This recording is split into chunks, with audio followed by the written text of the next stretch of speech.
The simplest way to define a list in Python is by enumeration. So we open a square bracket and we write a list of comma-separated values.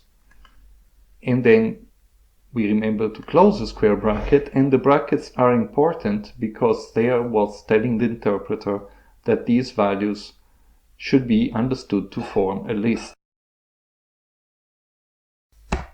As you see, Python is able to, for instance, print all the elements of a list out in one go.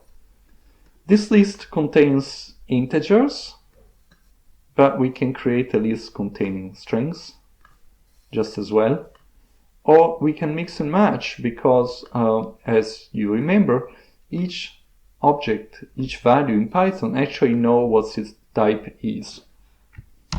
To tell you the truth though, in practical programming, you often want to avoid mixing types, unless there is maybe a specific pattern, so you have 1 and then the number 1 and then 2 and then the number 2 and then 3 and then the number 3, but the occasions in which you really want to do this are not that common.